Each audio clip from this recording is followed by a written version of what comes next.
He ordered the plainest woman they could find. What showed up at the station changed everything he thought he knew about beauty, strength, and what a man actually deserves. If you've ever been so afraid of being hurt again that you built walls instead of bridges, this story is for you. Stay until the end, because what happens between Silas Boone and the woman he never wanted will surprise you. Drop a like and comment with the city you're watching from. I want to see how far this story travels.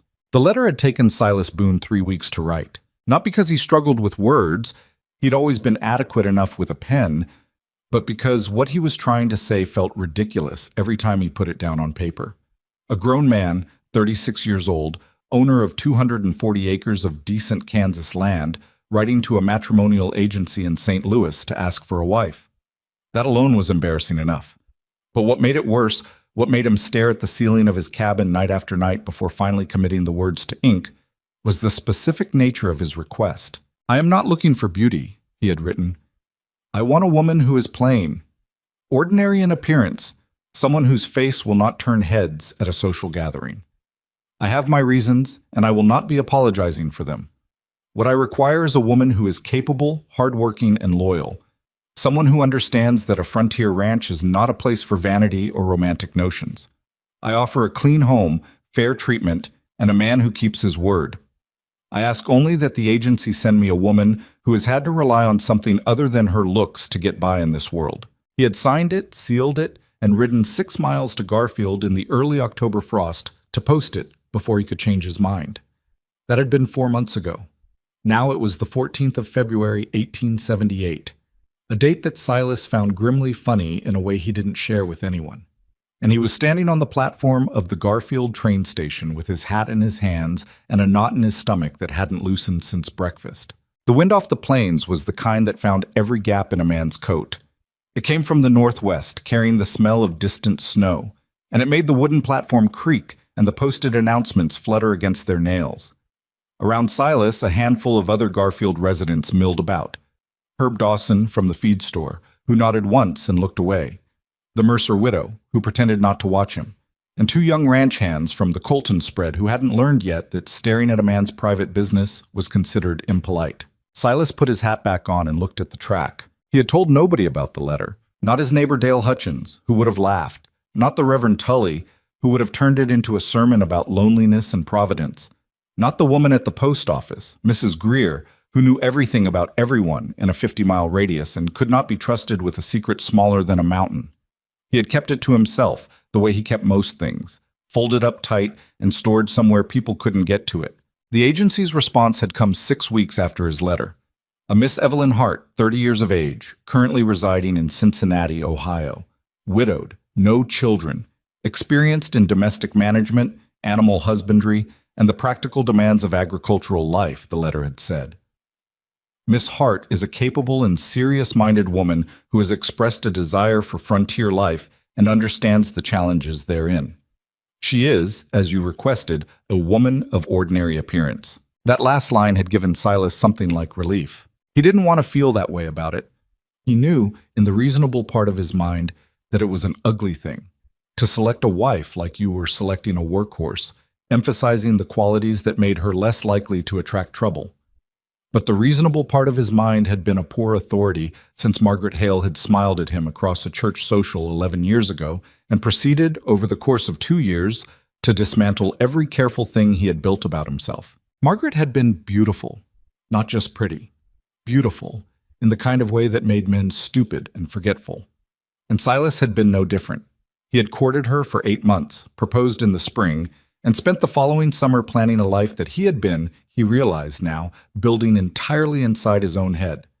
Because while he was planning, Margaret had been quietly corresponding with a man named Charles Aldridge, who had come into a significant inheritance and offered her something Silas could not.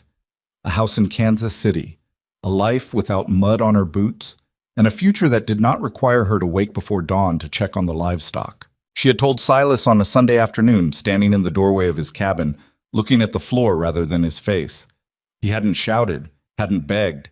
He'd stood there and nodded, and after she left, he had walked out to the far pasture and sat down in the grass for a long time, not doing anything in particular. He didn't think about Margaret much anymore. That was the truth of it. He'd thought about her so constantly in the first 2 years that eventually he'd worn the feeling down to something dull and manageable. What remained wasn't grief so much as a kind of structural wariness, a habit of watching for the places where things could go wrong.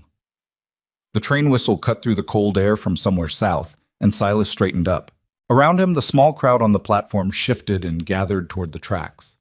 He stayed where he was, slightly apart from the others, and watched the black engine emerge from the gray afternoon like something from a dream, slow at first, then overwhelming, filling the station with noise and steam and the shriek of brakes biting iron. The passenger car doors opened. People came down the steps. A family with too much luggage, a traveling merchant with a sample case, two cowboys who looked like they'd been riding for a week without sleeping. Silas watched each one, his jaw tight, and told himself that whatever she looked like, he was going to be civil. Whatever the agency sent him, he was going to keep his word. He'd written in that letter that he kept his word, and that was the one part he was certain was true. Then she stepped off the train. Silas saw her and his stomach dropped somewhere around his boot heels. She was not plain. That was the first thing, and it hit him like a board to the side of the head. She was not ordinary. She was not the unremarkable, work-worn woman he had carefully requested, the one who would make him feel safe in his own home. The woman stepping down from the train car was, he struggled for the word, and the word that came was striking. Not the soft prettiness of a parlor painting, but something sharper and more real. Dark hair pinned back with a severity that was clearly deliberate, several strands escaping anyway. A strong-boned face, good cheekbones, direct eyes that were some color between green and gray that he couldn't quite determine from 20 feet away. She was dressed sensibly, practically.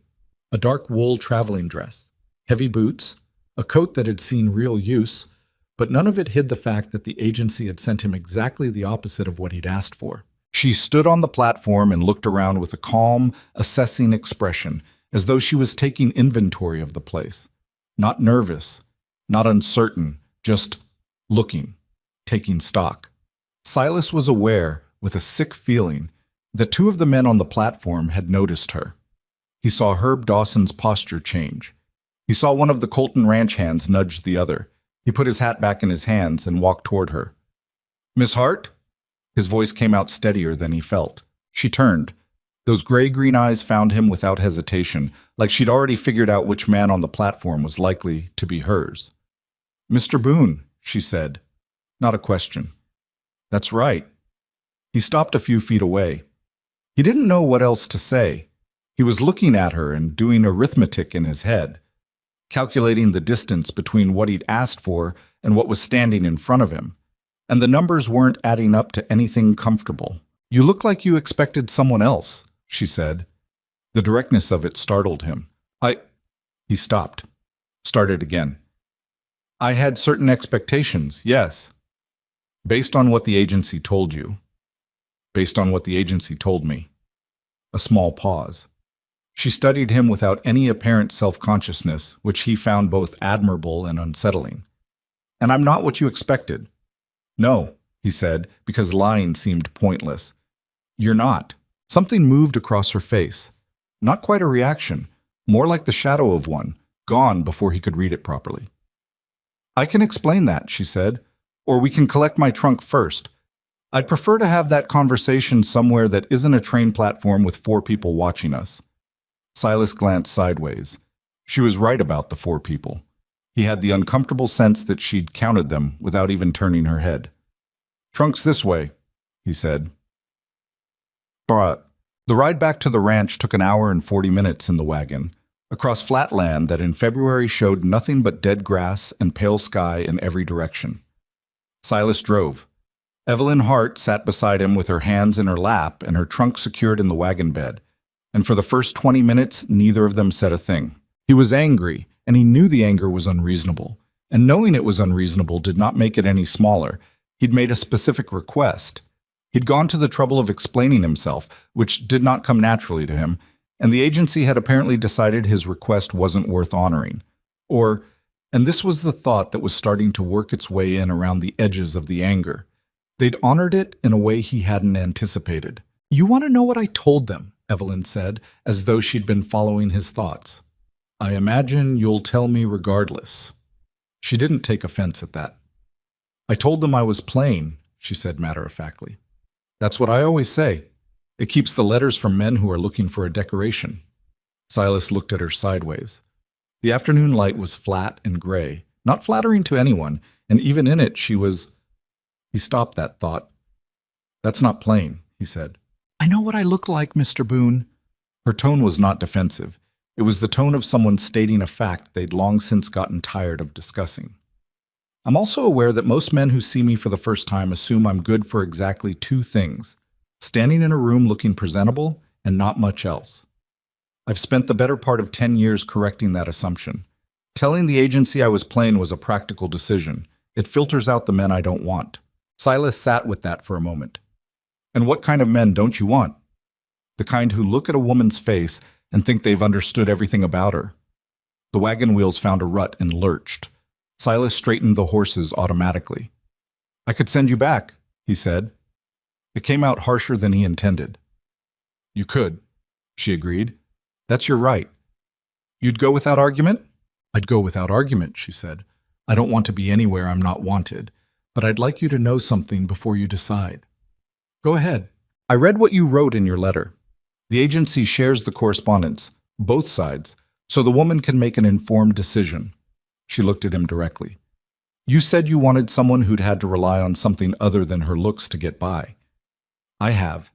Every day of my life, I've had to work twice as hard as anyone expected of me, because the first thing people see when they look at me is what I look like, and they stop thinking after that.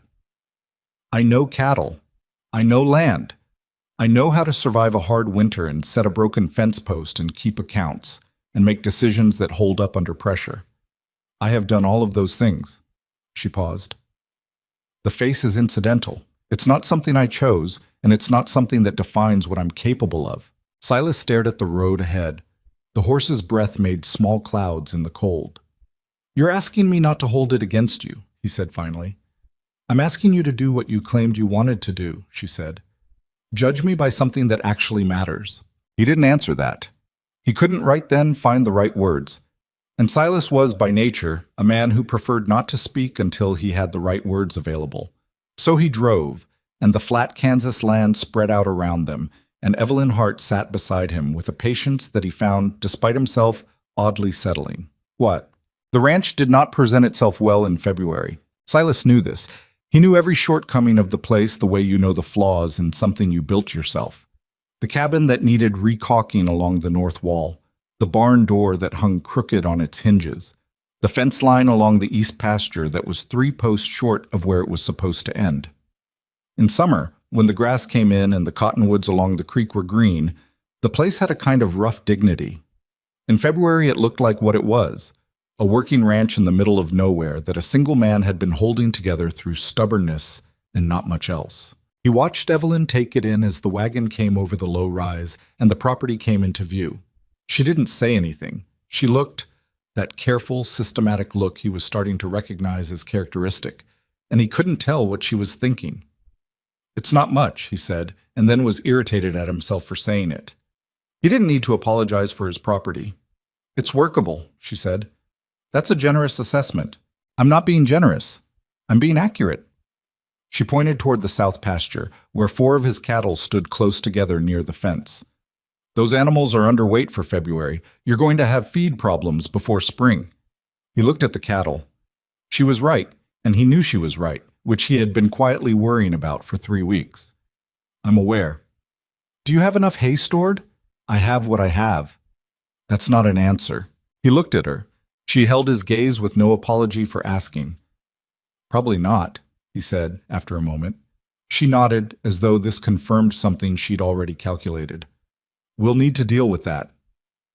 We. The word sat strangely in the cold air.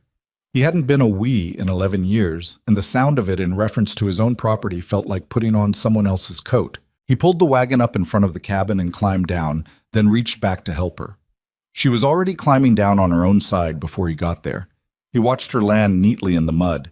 She'd hiked her skirt up an inch to do it, practical as anything, and immediately looked at the cabin wall. North side needs caulking, she said. I know. You can see daylight through it from outside. In this wind, that's significant heat loss. I said I know. He heard the edge in his voice and couldn't quite blunt it. Evelyn looked at him, and her expression wasn't hurt or cautious. It was appraising, the same way she'd been appraising everything else. You're still angry that I'm not what you ordered, she said. I'm not. He stopped, breathed. I'm adjusting. That's fair, she said, which was not the response he'd been braced for. He'd been braced for argument, or wounded feelings, or the particular feminine silence that meant a storm was coming. What he got instead was a woman who seemed to genuinely find his answer reasonable. So am I, she added. You're not exactly what I expected either. What did you expect? She tilted her head slightly, looking at him with those gray-green eyes. Someone older, she said, with worse teeth. The sound that came out of him, he wasn't sure if it was a laugh or not. It was the kind of sound he hadn't made in a while, whatever it was. My teeth are fine, he said. I know. There was the ghost of something on her mouth, not quite a smile but pointed in that direction. I noticed. She picked up her travel bag, refused, with a small gesture, when he reached for it, and walked toward the cabin door. He stood for a moment by the wagon, watching her, and had the unmistakable feeling that something had already shifted, not in a comfortable direction, not in a direction he'd planned for, but shifted, the way the ground shifts just before a season changes, when you can feel it but can't yet see it.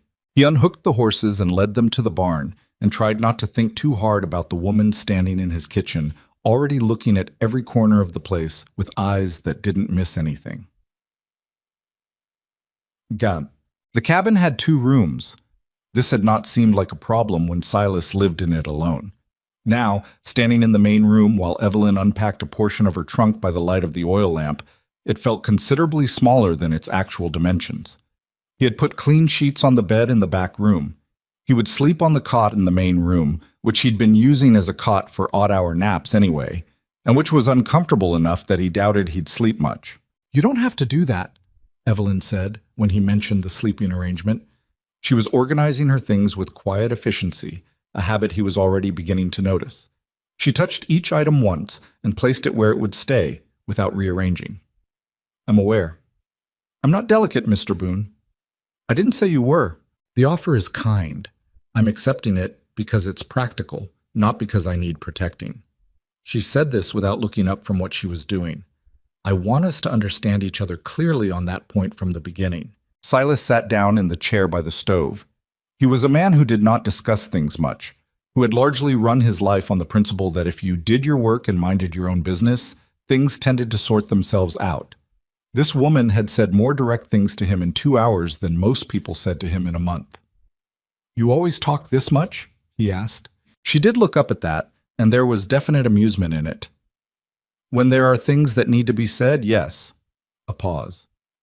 You always avoid talking this much? Generally? We'll figure it out. She went back to her unpacking. He watched the fire through the grate of the stove and listened to the wind pick up outside, and thought about the cattle in the south pasture, and the hay supply, and the cabin wall that needed caulking, and the woman sitting 12 feet away who had noticed all of those things in the first 20 minutes and said so without any preamble. After a while, she said, Have you eaten? Not since this morning. Do you have food? There's salt pork, some dried beans, cornmeal. She was quiet for a moment. He heard her move to the kitchen area, heard the familiar sounds of someone who knew their way around a cook stove. He thought about telling her she didn't need to, that she'd just arrived, that he could manage his own supper. He didn't say any of it, because the truth was he was tired and he hadn't eaten, and the idea of someone else handling it was more welcome than he wanted to admit. The meal she produced from what he had, salt pork with the beans, cornbread, and a kind of competent miracle with the dried apples from his shelf, was better than anything he'd made for himself in months. He ate without speaking. She ate across the table from him with the same practical attention she gave to everything else. The agency said you were a widow, he said, partway through the meal. She looked up. Yes. How long? 3 years. A pause. His name was Thomas Hart. He died of fever. It was quick, at least. I'm sorry. Thank you. She said it like she meant it, without any of the performance he associated with grief being discussed. He was a good man, a farmer, patient. She looked at her plate for a moment. Not the hardest worker I ever met, but decent to the core, and that matters more than people say it does. Silas had not expected the honesty of that, the way she acknowledged love and limitation in the same breath without contradiction. He thought of Margaret and quickly stopped. "What made you decide on Kansas?" he asked. "Ohio was finished for me," she said simply. "My family is gone. Thomas is gone. I wanted land that still had room in it. I wanted to start something that was mine." She looked up. "Or ours, depending on how this goes." He nodded at that. There didn't seem to be more to say. After supper, she washed the dishes and he dried them. An arrangement that happened without either of them suggesting it, so naturally that he didn't notice it until they were halfway through. When he did notice it, standing beside her at the basin with a dish towel in his hands, he had the strange feeling of someone who has been sleepwalking and suddenly realizes it.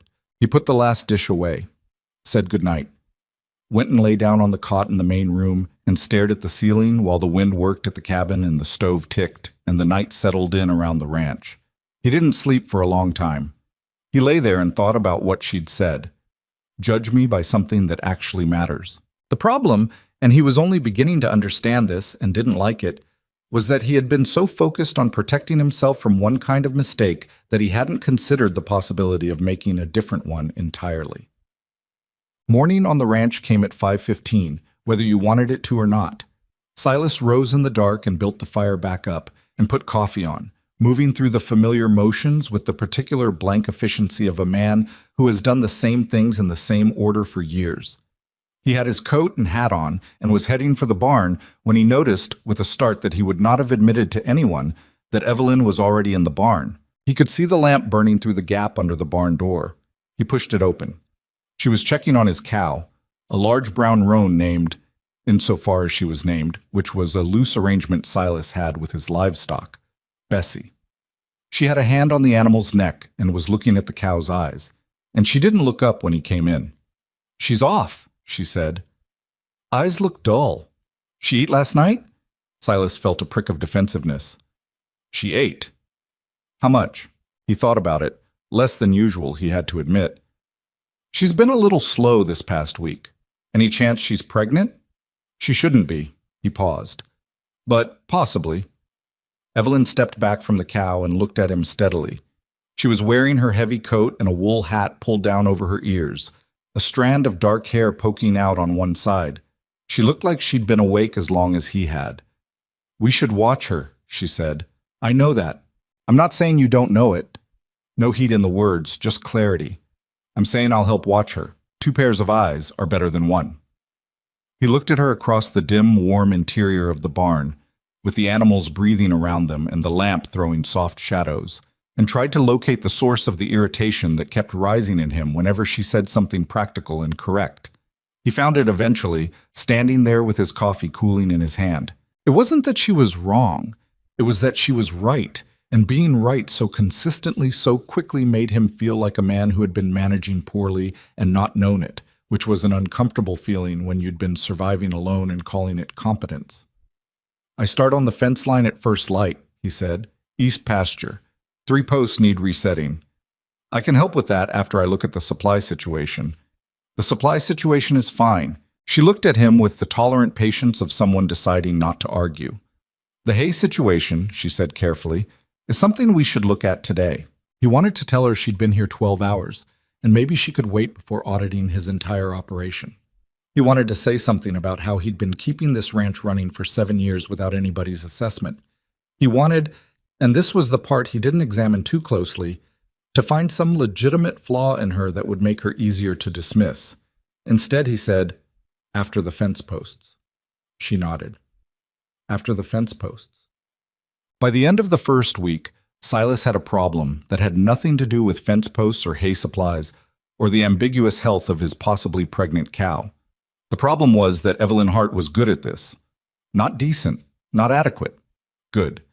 The kind of good that made you stop and look twice, that made you realize you'd been compensating for years without knowing there was something to compensate for. She reorganized the storage shed on the second day, and what she reorganized it into made such obvious sense that he stood in the doorway for a moment, feeling vaguely embarrassed that he hadn't thought of it. Everything accessible by frequency of use. Feed positioned to allow rotation without moving other things. Tools hung at heights that were actually practical for regular use rather than aesthetics. On the third day, she made 2 observations about the livestock management that he implemented without fully intending to, and both of them immediately reduced the amount of time he spent on the morning rounds. On the 4th day, she found a leak in the root cellar that he had been living with for 2 winters, thinking it was minor, and showed him with 3 simple words why it wasn't. Your stores rot. He went and looked and found she was right. Half a winter's worth of root vegetables had been slowly spoiling on the low side of the cellar, and he'd been pulling from the high side and not noticing.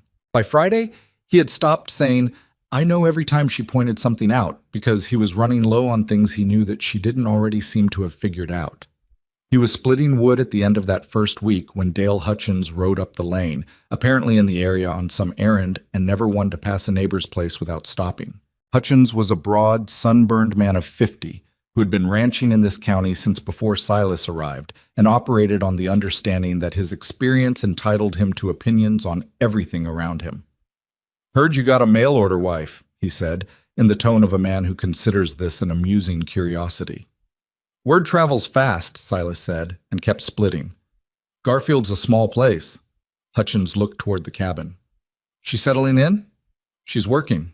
Something shifted in Hutchins' expression. Silas had lived next to the man long enough to read it, the mild surprise of someone who expected a different kind of answer. Working at what? Ask her yourself if you want to know. He hadn't meant it as an invitation, but Hutchins took it as one, because Hutchins was the kind of man who could find an invitation in a fence post. He climbed down from his horse and ambled toward the barn, where Evelyn had been that morning dealing with the feed situation and had apparently not yet stopped dealing with it. Silas set down his axe and followed. Hutchins was standing in the barn door when Silas caught up.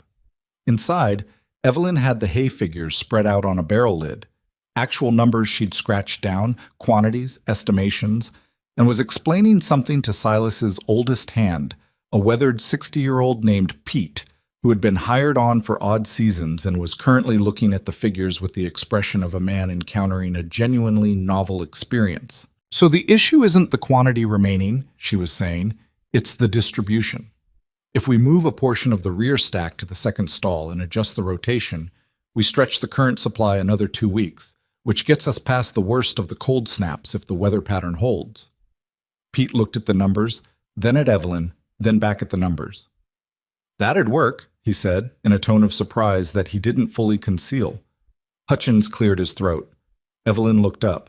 Mrs. Boone? Hutchins said, with the exaggerated courtesy that some men use when they are not sure what to make of something. Miss Hart, she said, without apparent concern for the correction. Or Evelyn is fine. You must be a neighbor. Dale Hutchins, got the spread 3 miles east. He looked at the barrel lid with its scratched numbers, looked at Pete, looked at Evelyn. You managing the feed supply? I'm working through the numbers with Pete, yes. Silas generally handles that. Silas has fence posts to deal with, she said evenly. Division of labor is how you get things done. Hutchins looked past her at Pete, as though Pete might offer some useful context for what he was seeing. Pete offered nothing, occupying himself with the hay figures in a pointed way. Hutchins looked back at Evelyn. You know ranching? He said. The question had an edge of skepticism to it, the kind that wasn't quite challenge but wasn't far off. I know enough, she said. She didn't expand on it, didn't try to prove anything. She just looked at him pleasantly and waited. Hutchins glanced at Silas with an expression that said clearly, Where did you find this one?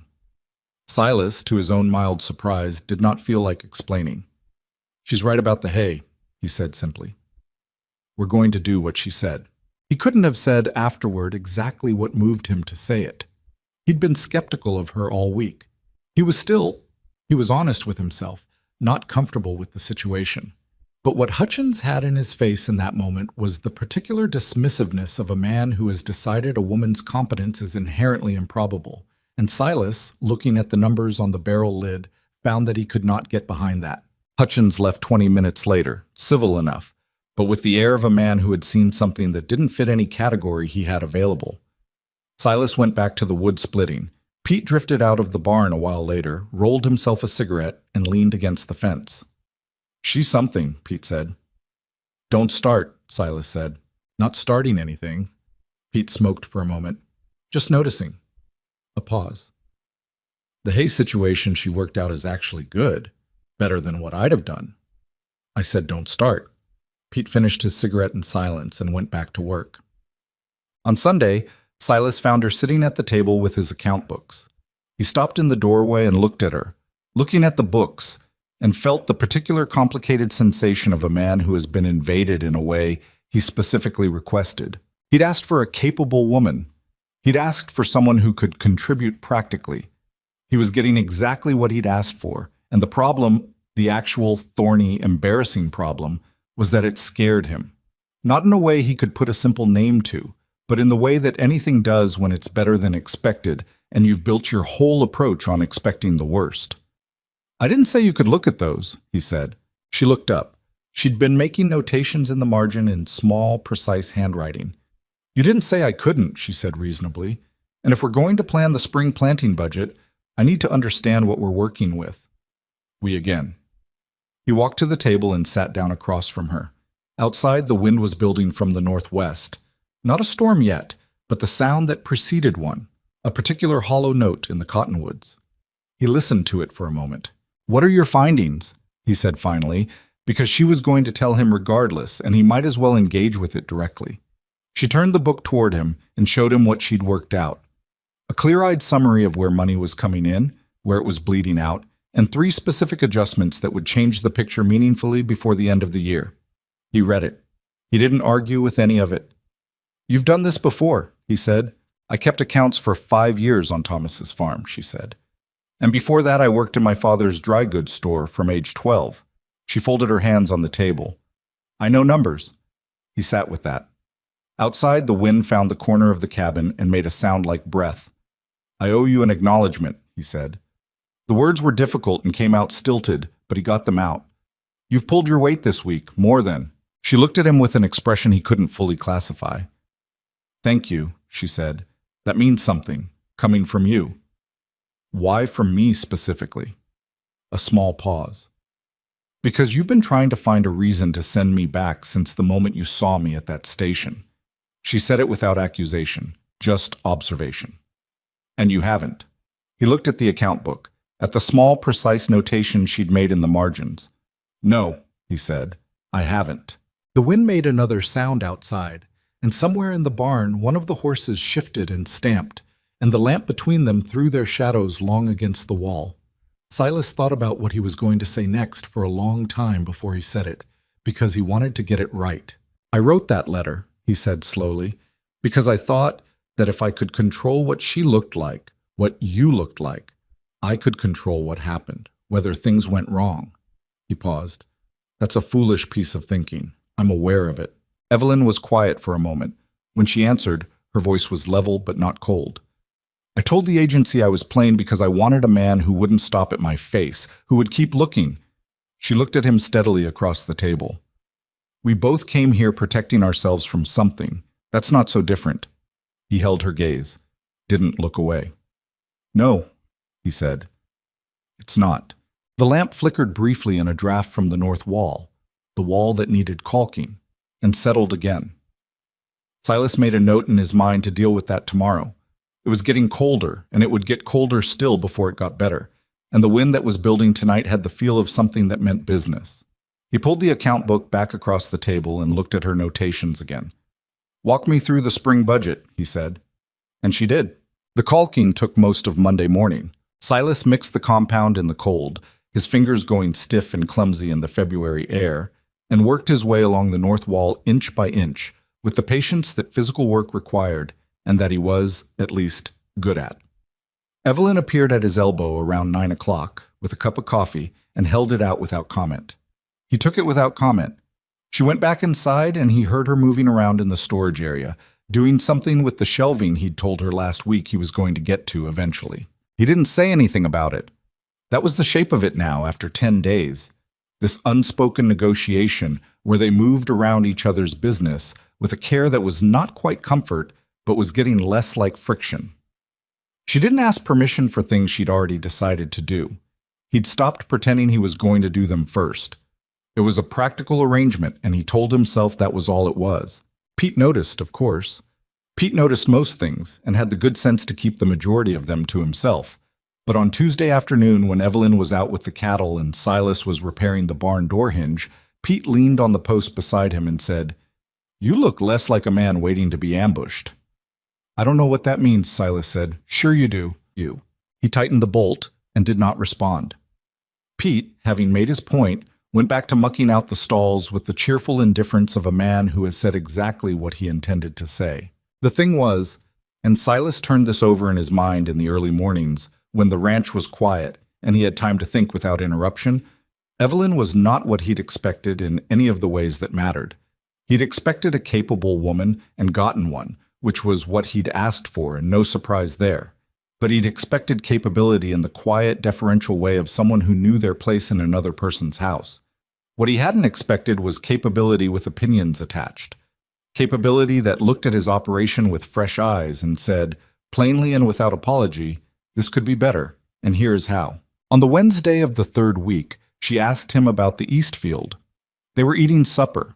She cooked most nights, not because he'd asked her to, but because she was faster, and he knew it. And neither of them had discussed it. And she had the quality she always had at supper of seeming to have spent the meal gathering toward something. "The East Field," she said. "What are you planning to do with it this spring?" "Same as every year, alfalfa." She was quiet for a moment, cutting her pork. "Have you thought about rotating to winter wheat?" "Partial rotation, not the whole field." He looked at her. "Alfalfa's what this land produces well. Alfalfa's what you've always planted. That's not the same thing." She set her fork down and looked at him directly. "The soil on the east side. The clay content is higher. Alfalfa needs drainage. Winter wheat does better in heavier soil, and the market for it is stronger this year. I checked the figures at the Garfield dry goods store last week when I went for supplies.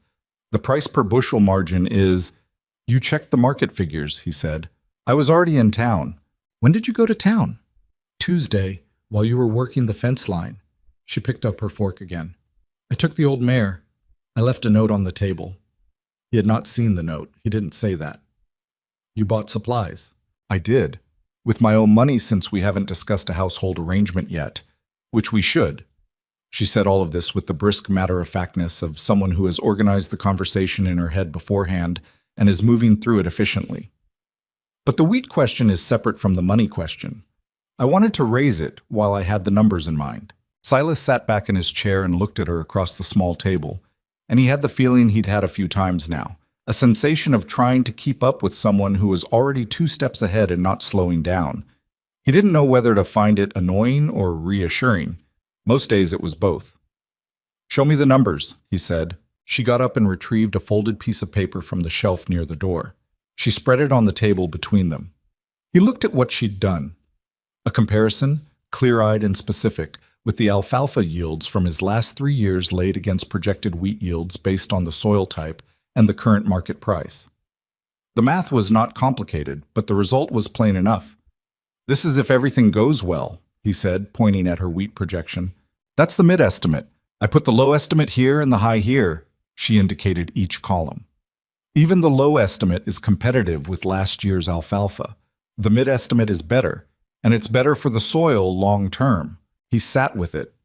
He'd been farming alfalfa on that field for 6 years because his predecessor had farmed alfalfa, and because he knew alfalfa, and because changing things required a reason, and he'd never had a reason he could put numbers to. Now he had one. He wasn't sure what to do with the particular feeling of that, of being shown, clearly and without condescension, that he'd been leaving something on the table. "I'll think about it," he said. "That's all I'm asking." She folded the paper and left it on the table between them, within reach. He noticed she did that, left things within reach rather than putting them away, as though she understood that a man who needed time to think also needed the thing available when he was ready to look at it again. He did think about it. By Friday, he told her they'd try the partial rotation. She said, "Good," and nothing more than that. The wheat rotation was the first of several things like it over the following weeks. Small changes, each individually defensible on practical grounds, that together were beginning to add up to something different, a different rhythm to the operation, a different way of thinking through problems. Not in isolation, the way he'd always worked, but in conversation. She would raise something. He would push back. She would hold her position if she had the numbers, or adjust if he had a point she hadn't considered. There was nothing gracious about it. They both had edges, and the edges sometimes caught on each other. But the results held up. Pete told him in March that the ranch felt different. More like somebody steering it, he said, which Silas found mildly offensive and declined to examine too closely. The trouble started, as trouble in small communities often does, not from the land or the weather, but from other people. Garfield was not a large settlement. Maybe 200 residents in town and perhaps another 300 scattered across the surrounding ranches and homesteads, which meant that everyone knew most things about everyone else within a reasonable amount of time, and that new information about a neighbor traveled fast. The mail-order wife situation had been known to most of Garfield almost immediately, in the way that Silas had expected and resigned himself to. What he had not expected was the specific quality of attention that Evelyn attracted once people began to understand what kind of woman she actually was. The first real indication of this came on a Saturday in early March, when Evelyn rode into Garfield with him to pick up supplies and settle the accounts at Dawson's feed store. Herb Dawson was a man who ran his store with a certain confident authority, and who had been selling Silas his supplies for 4 years in the comfortable arrangement of two men who understood a transaction. He greeted Silas from behind the counter with his customary nod, and then looked at Evelyn with the politely surprised expression of a man encountering something he'd heard about but hadn't seen yet. "This would be your wife," Dawson said. "Miss Hart," Silas said, for what was becoming the standard correction. Evelyn extended her hand across the counter, which briefly confused Dawson before he shook it. "Mr. Dawson, I've heard you're the best-stocked feed store in the county." Dawson straightened slightly, pleased. "We do all right. I wanted to ask you about your pricing on the mixed grain." She produced the list she'd made that morning from her coat pocket. "We've been buying it at $3.60 a bushel, which I understand was the standard rate. But I noticed that Whitmore's in Colby is advertising at $3.10, and I was wondering whether there was room for Silas to negotiate a better arrangement, given how long he's been a customer." A silence followed. Dawson looked at the list, looked at Evelyn, looked at Silas, who made no particular expression, looked back at Evelyn. Miss Hart," he said, "the pricing is generally something we work out with the account holder." "I understand," she said pleasantly. "And Silas can certainly speak to it if you'd prefer. I'm just raising the question while we're all here." Dawson's eyes went to Silas again. There was something in them that was looking for confirmation, or perhaps for permission, or perhaps for the assurance that what was happening was unusual, and that Silas found it as unusual as Dawson did. Silas said, "She's got the right of it on Whitmore's price. What can you do?" What Dawson could do was $3.20, after a negotiation that took 7 minutes and that Evelyn conducted with a calm that made Dawson look slightly flustered by comparison. They walked out of the feed store with a better rate on the grain and a somewhat altered relationship with Herb Dawson, who stood in his doorway watching them go with an expression Silas could not categorize with any confidence. On the walk to the dry goods store, Silas said, "You could have let me do that." "You were going to pay $3.60, she said. "I know the rate at Whitmore's." "Did you know it when you came in?" A pause. "I would have gotten around to it." She glanced at him sideways, not quite smiling. $3.60, she said. He made a sound that was not quite a laugh and not quite an acknowledgement, and kept walking. The dry goods store was owned by a woman named Clara Voss, a sharp-eyed widow of 55 who had been running the store since her husband died, and who, in Silas's experience, watched people carefully and kept what she observed to herself. She regarded Evelyn with what appeared to be genuine interest from the first moment. "You're the one who reorganized Silas Boone's storage shed," she said, when Evelyn introduced herself. Evelyn raised an eyebrow. "That traveled. Pete Greer shops here. He doesn't talk much, but when he does..." Clara looked at Evelyn with an expression of frank appraisal. "He said you calculated the hay rotation and gave yourself an extra 2 weeks of feed." "It wasn't complicated, just needed someone to sit with the numbers. Pete said it was better than what the county extension man suggested last fall." "I don't know what he suggested," Evelyn said. "I just worked with what was there." Clara Voss smiled, which was an expression Silas had seen on the woman's face rarely enough that he noticed it. Come back and have coffee sometime, she said to Evelyn. Not the store kind. My kitchen kind. Evelyn said she would, and meant it, and Silas found himself watching this exchange with the odd feeling of a man watching something take root in unfamiliar soil, something small and possibly significant that he couldn't yet name. Not everyone in Garfield shared Clara Voss's attitude. Silas had known this would be the case, and it was. Roy Mercer was the most direct about it. He caught Silas outside the livery on a Thursday, with the forthright rudeness of a man who has decided on his position and sees no reason to soften it. I hear your woman's been giving Dale Hutchins advice on his cattle rotation, Mercer said. Silas, who had not heard this, said, That's so. Dale asked her about something, and she gave him half an hour of what he should be doing different. Mercer's tone was the tone of a man reporting an irregularity. She's a bold one.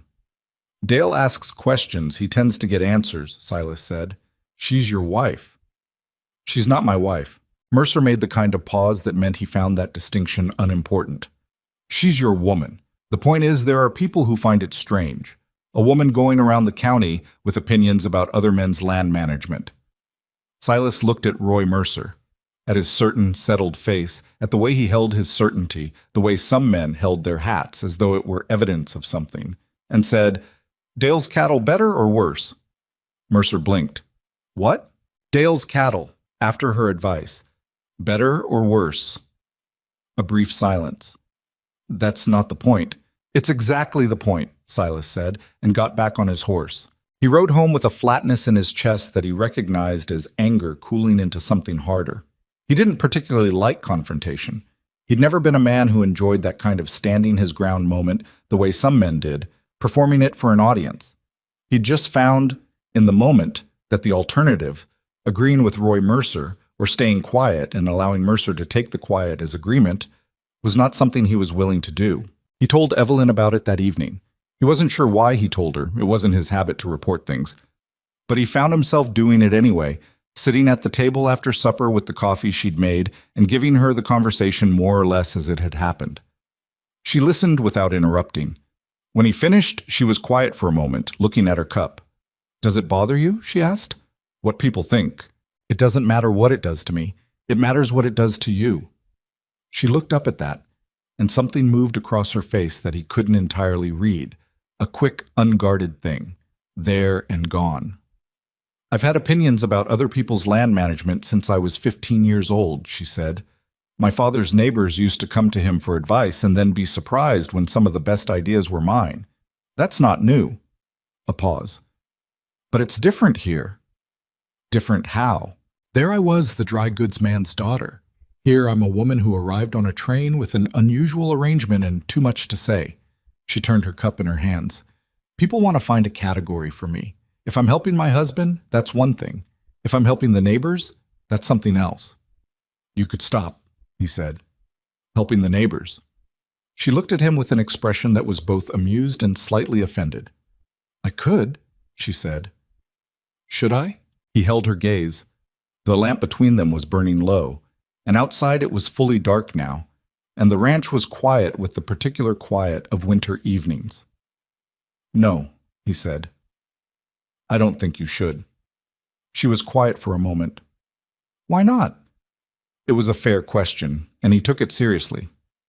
Because they're asking, he said, and because you're right more than you're wrong, and in this county being right about your land matters more than what people think about who's doing the talking. She looked at him for a long time. Not the appraising look, the inventory look, something a little more direct than that. Thank you, Silas, she said. It was the first time she'd used his first name without any kind of self-consciousness, just naturally, the way you use the name of someone who has become real to you. He picked up his coffee cup and drank, and did not say anything else, but the name sat with him in the quiet of the cabin for the rest of the evening. Through March and into April, the ranch continued its transformation in the quiet, incremental way that real change tends to happen. Not all at once, not dramatically, but in the accumulation of small adjustments that each make a small difference and together make a large one. Evelyn made arrangements with 2 neighboring ranches to share the cost of a better bull for the breeding season. Silas had never considered proposing something like it because he had never, before this, thought of ranching as a collaborative project. Each man's operation was his own, and that was the frontier way. But when the proposal came back from the Hutchins spread and the Colton place as a yes, and when the breeding results that spring showed improvement on all three properties, Silas found he was able to set aside his skepticism and just observe the result. "You knew they'd say yes," he said to her when the Hutchins confirmation came. "I thought they would," she said. "Hutchins respects good mathematics. Colton respects whatever Hutchins does." She was pinning her hair back, getting ready to go out to the morning round, speaking matter-of-factly. "I wasn't certain, but you asked anyway.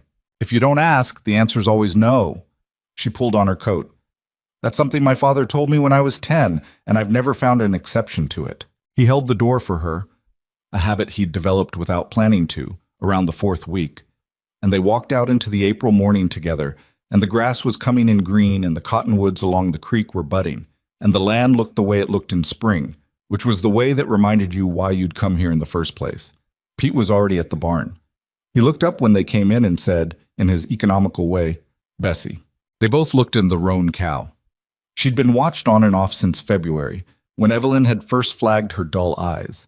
She had, in fact, turned out to be pregnant, a revelation that had caused Silas a complicated conversation with himself about how that had happened, and was now, 3 weeks before they'd expected her to be, showing signs that the calf was coming. "How far along?" Evelyn asked Pete. "Few hours, maybe. Could be more." Pete looked at the cow's side. "She's not in distress yet." "We'll watch her," Silas said. They took shifts.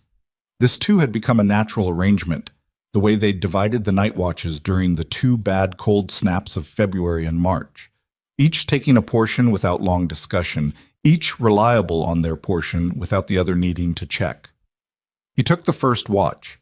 She came out at midnight, and he went inside and slept 3 hours and came back, and she was where he'd left her, sitting on a hay bale with a lantern, watching Bessie with the patient attention of someone accustomed to waiting. The calf came in the early morning with more difficulty than Silas would have liked, but less than he'd feared, and afterward he sat on the ground with his back against the stall wall, tired in the bone-deep way that comes after a concentrated effort, and Evelyn sat 3 feet away in a similar posture, and they both looked at the calf working its way upright on shaky legs, while Bessie turned her head to look at the thing she'd made.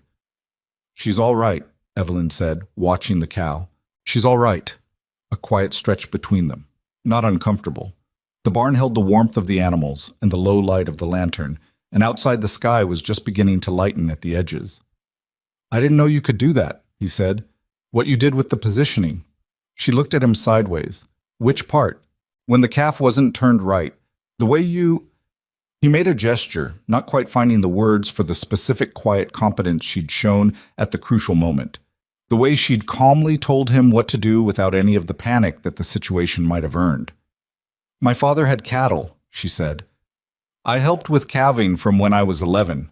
Mostly, you just need to stay calm and pay attention." She paused. "And have smaller hands than the man next to you sometimes." He looked at her hands.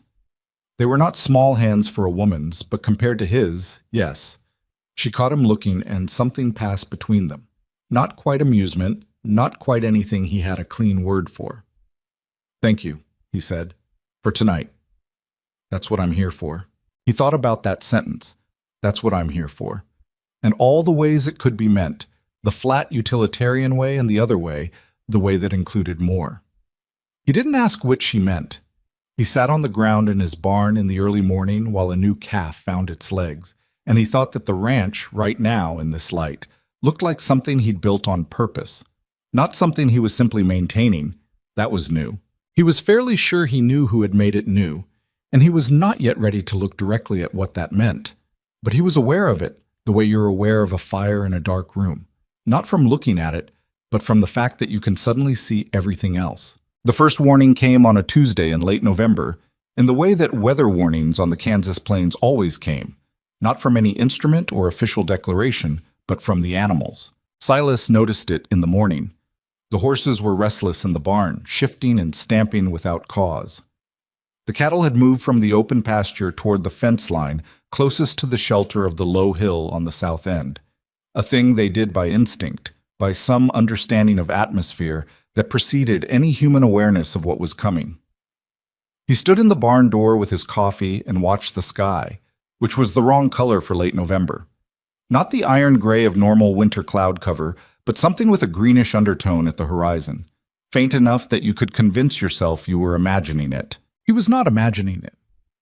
Evelyn came out of the cabin and stood beside him and looked at the same sky, and he watched her read it the same way he was reading it, with the careful attention of someone who has learned that the land will tell you what it intends if you pay close enough attention. "How long do you think?" she said. "Day and a half? Maybe 2 days." He drank his coffee. "Could be faster. That southwest color is moving." She looked at the cattle near the south fence. "We need to get them closer to the barn." "I know. And the hay situation.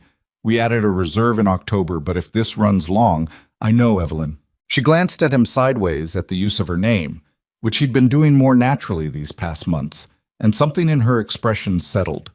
She had, he'd noticed, a particular response to being taken seriously.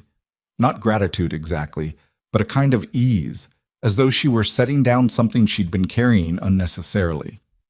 "All right," she said, "I'll start on the food stores inside. I'll get Pete and we'll move the herd." They moved through the morning with the particular focused efficiency of people who have been working beside each other long enough to anticipate where the other person is going to be. Pete arrived early.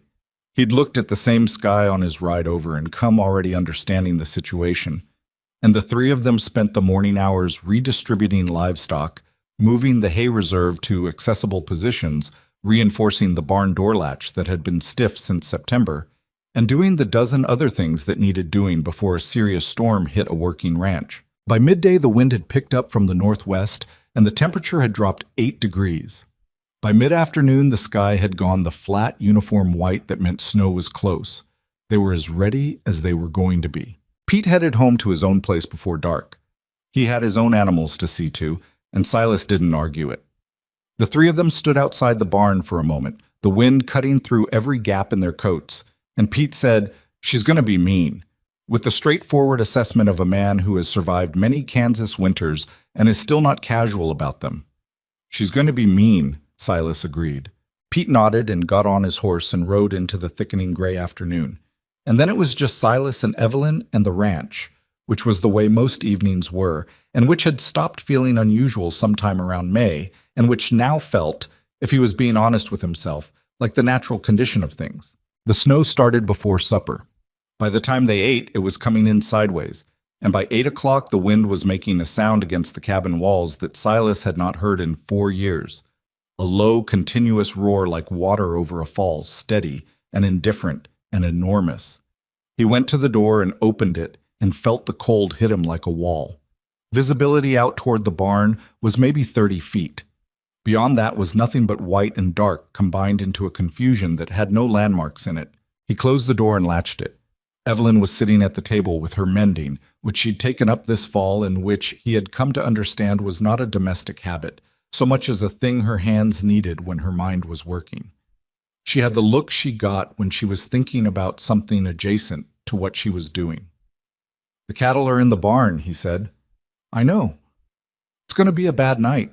She looked up at him. "I know that too." He sat down in the chair by the stove. Outside, the blizzard was finding its voice, the kind of storm that has intention in it, or at least that's how it felt in the small, warm interior of the cabin, with the walls doing their job and the fire burning and the lamp making its little circle of light. The north wall had been properly caulked since February and didn't draft anymore, which was one small satisfaction in an otherwise serious night. They sat for a while. He did the account ledger for November, which was overdue. She mended. The storm made its noise outside, and occasionally something would hit the cabin, a piece of debris or a gust with particular force, and the walls would shudder and settle. At 9:30, he went and checked on the fire in the stove and added a log and thought about Bessie's calf, which was now 9 months old and had been moved inside the barn that morning with the others. "Get some sleep," he told Evelyn. "I'll check the barn at midnight." She looked at him with an expression that was not quite argument, but was adjacent to it. She had the particular look of someone deciding how much to push. "I'll take the 2 o'clock check," she said, which was not what he'd said, but was her version of an agreement. "Fine," he said. She went to bed. He sat up until midnight, listening to the storm, and then put on every layer he owned and went out to check the animals. The barn check took 20 minutes. The animals were unsettled, but accounted for. Bessie's calf had wedged itself between its mother and the far wall of the stall, which was animal intelligence at its most practical. He checked the barn door was holding, checked the roof beams for anything alarming. There was a creak up there he didn't like, but it held, and went back to the cabin and stripped off his outer layers and sat down and thought about the creak for a while before deciding it was manageable. He was asleep in the chair by 1:30. The sound that woke him came at 2:47. He knew the time because he looked at the clock on the shelf in the first second of waking, before he was fully conscious of why he was awake. It was not the storm. He'd been sleeping through the storm just fine. It was a sound from inside the barn, something the storm was not making, and it took him 3 seconds of being fully awake to name it. It was Bessie. Not the normal sound she made, something lower and more sustained, with a repetition to it that he knew from 9 months ago in a cold April morning. The particular distress of an animal in serious difficulty. He was on his feet and moving before he'd finished the thought. He had his coat and boots on, and the barn lantern lit in under 2 minutes, which was as fast as a man could do it in the dark, with cold hands. He unlatched the cabin door, and the blizzard came in at him like it had been waiting, and for a moment the cold was so absolute and the wind so loud that he could not hear anything from the barn at all. He put his head down and moved. The 20 feet between the cabin and the barn door was the longest 20 feet of his night. The wind was coming from the northwest at a force that required him to lean into it at an angle that felt like it should topple him, and the snow was the kind that came horizontally and found every edge of every piece of clothing. He held the lantern low where the flame was slightly more protected and moved. He got the barn door open, which required everything he had against the force of the storm, and got inside and pulled it shut behind him, and stood for a moment just breathing. The barn was cold the way a barn is cold when a blizzard is working on it from every side, but quiet compared to outside, which made Bessie's sounds immediately clear and alarming. He went to her stall in 4 strides. The situation was apparent in the first seconds of looking at it. Bessie's calf, the 9-month-old bull calf, who had been doing well and gaining weight and was by any measure a financial and practical success, had somehow gotten himself into a position that was going to kill him if Silas didn't fix it in the next quarter hour. He'd gone down in the stall and folded wrong, and was now wedged against the stall wall in a way that was cutting off circulation to his back legs.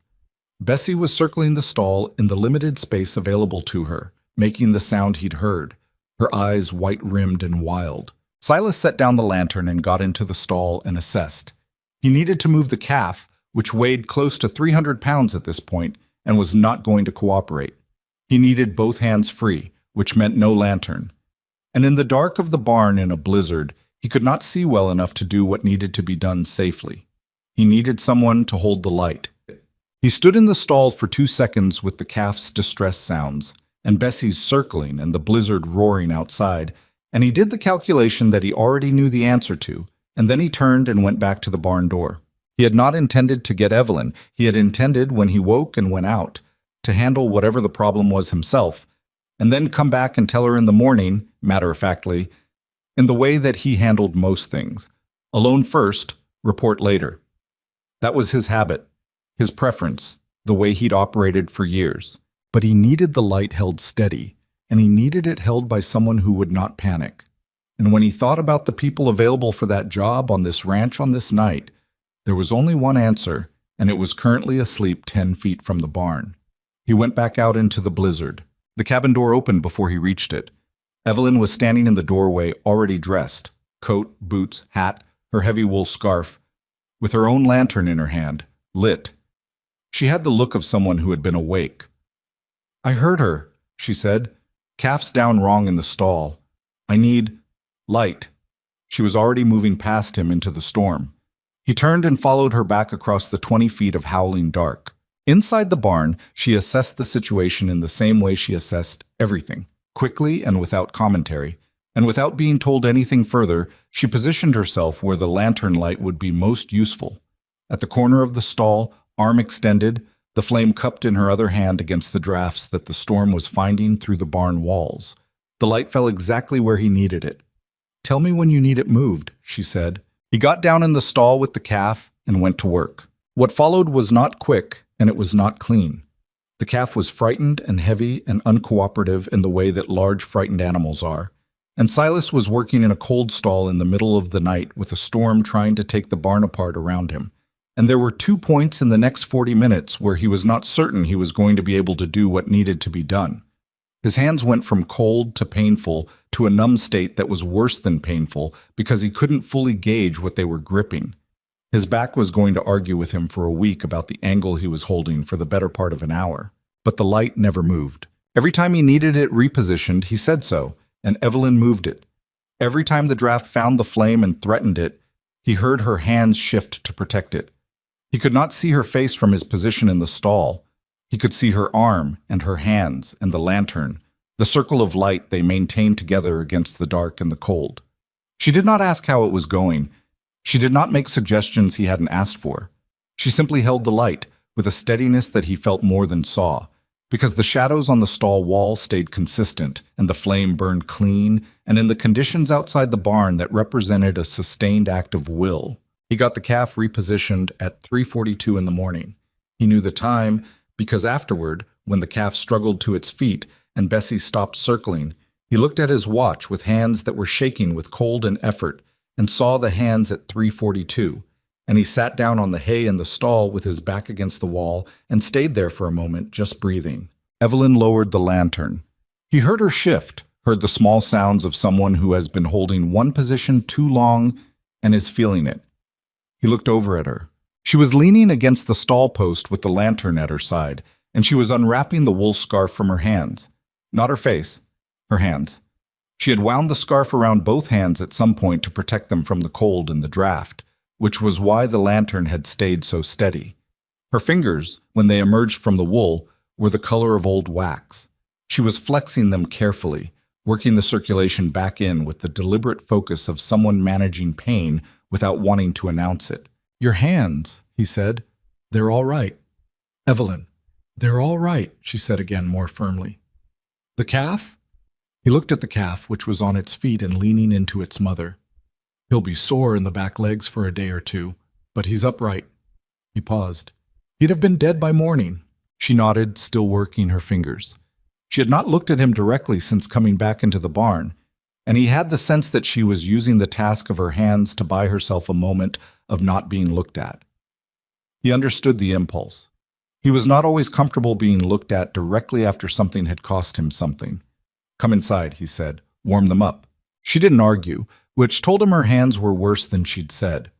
They crossed back through the storm, shorter than before somehow, maybe because they both knew what they were going back to, or maybe because the storm had eased a fraction in the last hour, or maybe because Silas was walking closer beside her than he had been the first time, in the unconscious way of a man who has stopped keeping distance and not noticed when it happened. Inside the cabin, he built the fire up and put water on and got a basin warm, and she held her hands in it and said nothing, and he sat across the table from her and watched, and also said nothing for a while.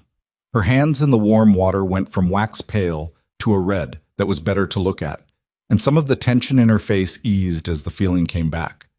He'd had hands that cold before. He knew what the coming back felt like, which was not pleasant in the first several minutes. "You should have stayed inside," he said. He said it without heat, because it was not an argument, just something that had to be named. She looked up at him. "You needed the light." "I could have found another way."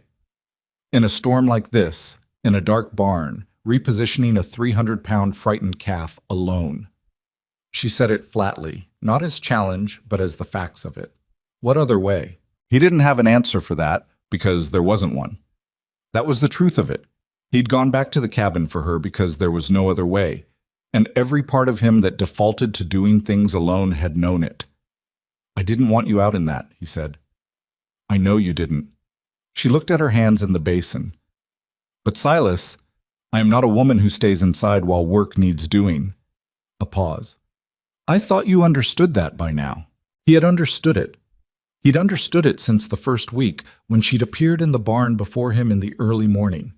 He'd understood it every day since, in every practical demonstration of what she was. The problem. And he was sitting with it now, clearly, in the warm kitchen in the early hours of the morning, with the blizzard outside and her hands in a basin of warm water, was that understanding what a person was and fully accepting what it meant were not always the same thing. He had asked for a plain woman because he thought a plain woman would be safer to be attached to. That had been his logic, and it was the worst logic he'd ever applied to anything because it had missed the point entirely. What made Evelyn Hart impossible to be indifferent to was not her face.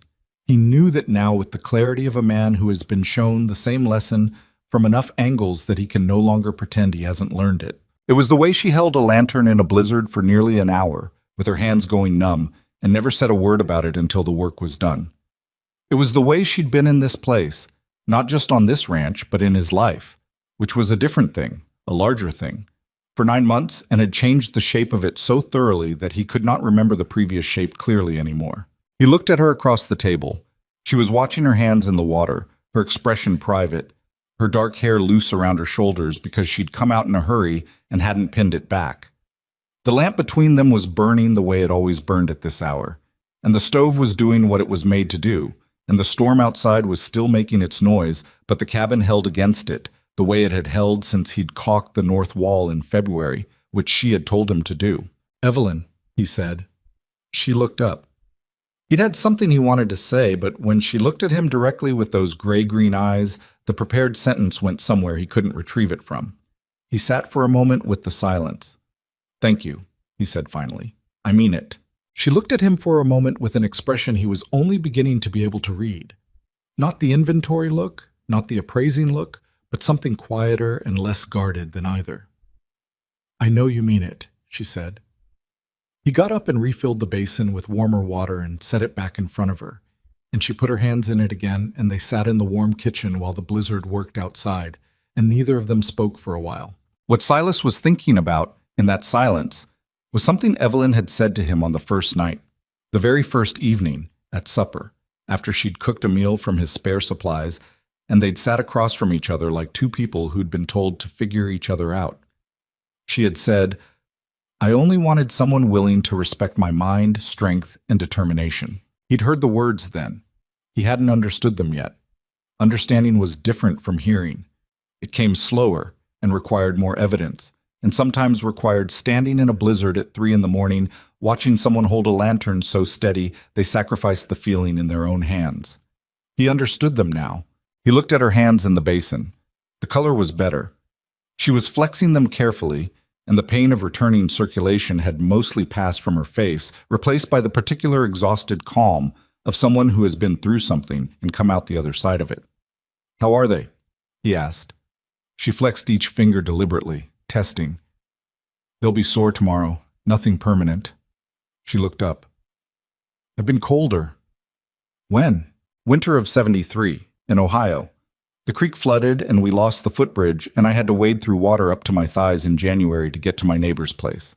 She paused. She was sick and alone. Someone had to go.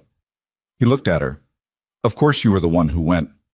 Something in her expression shifted. The faint beginning of something, not quite a smile. "What does that mean?" "It means I'm not surprised," he said. "That's what it means." She looked at him steadily for a moment, and the almost smile settled into something quieter and more real. She lifted her hands from the basin and wrapped them in the cloth he'd set beside her and held them there. "Go to sleep, Silas," she said gently. "The calf is alive. The barn is standing. We did what needed to be done." He nodded. He stood and turned the lamp down and added the last log to the fire that would hold until morning and moved toward the cot in the main room. At the doorway, he stopped. "Evelyn." "Yes." He stood there with his hand on the doorframe in the near dark. Outside, the blizzard made its enormous, indifferent sound. The cabin held. "I'm glad you came out," he said. "Tonight. I'm glad you didn't stay inside." A pause from the dark of the kitchen. When she spoke, her voice was quiet and without performance, just the plain fact of it. "I know," she said. "I could tell." He went and lay down on the cot and looked at the ceiling and listened to the storm. And for the first time in a very long time, for the first time maybe since the afternoon Margaret Hale had stood in his doorway and looked at the floor, he felt the particular sensation of a man who is exactly where he is supposed to be. He didn't try to reason around it. He just let it sit. The way you let something sit when it's true, and you know it's true, and arguing with it serves no purpose. The blizzard ran another 18 hours.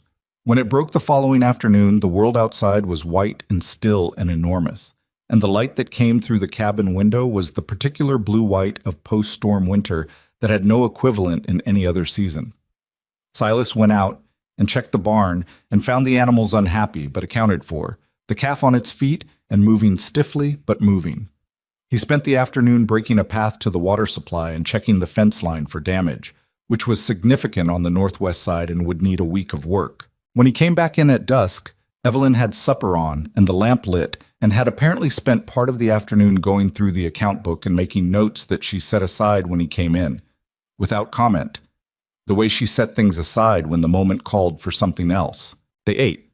They cleaned up. She sat with her mending. Her hands, he noticed, were moving stiffly, and she flexed them between stitches in a way that told him they were still sore and that she was not going to say so.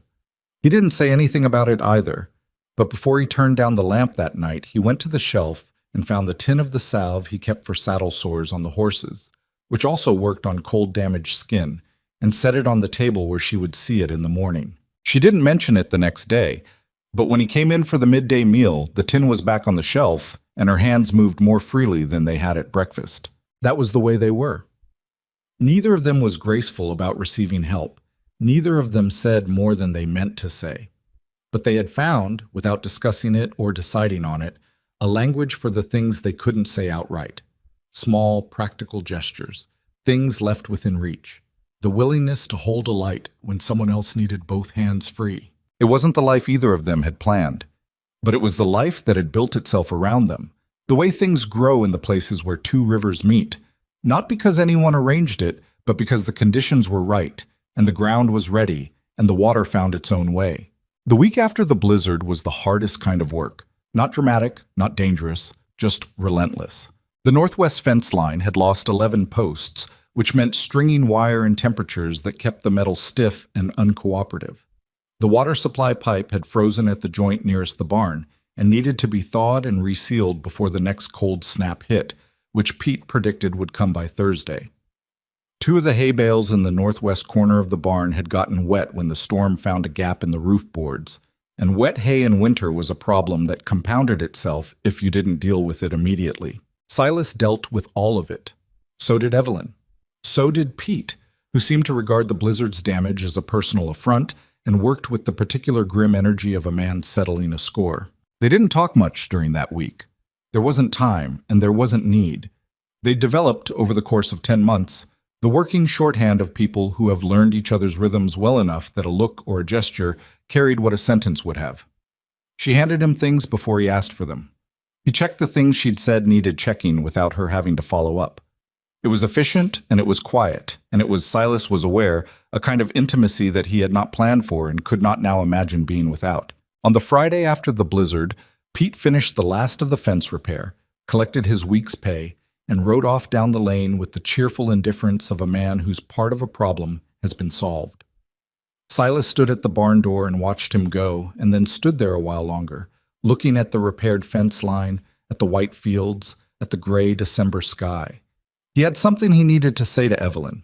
He'd been carrying it since the night of the blizzard, since sitting at the kitchen table watching her hands recover in the warm water, since that moment in the near-dark doorway when he told her he was glad she came out, and she'd said, "I know, I could tell." He'd been carrying it the way you carry something that's gotten heavier each day. You don't set it down. And he was tired of the weight of it. The problem was that Silas Boone was not a man built for the kind of conversation he needed to have.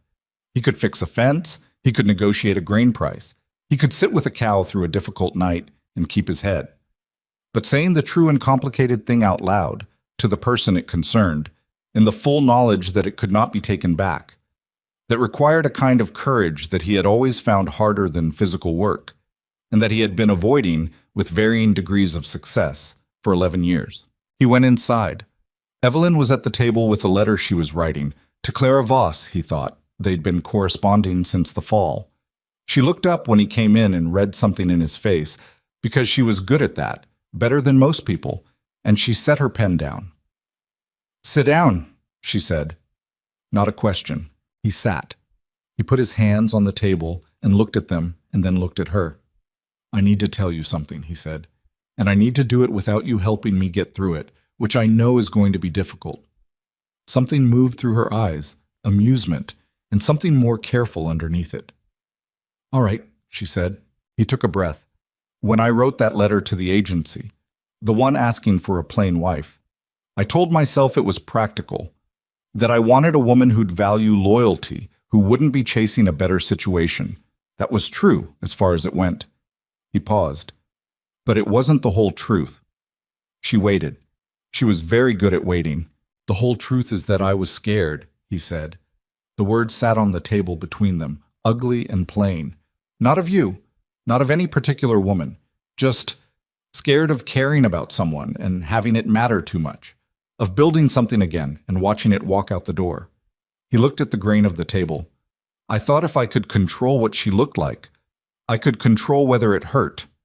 If the woman wasn't beautiful, she wouldn't have other options, she wouldn't leave, and I'd be safe." He stopped. "That's the most foolish thing I've ever believed, and I've believed some foolish things." Evelyn was quiet for a moment. Outside, the wind moved across the fields with a sound like breathing. "Margaret," she said. It wasn't a question.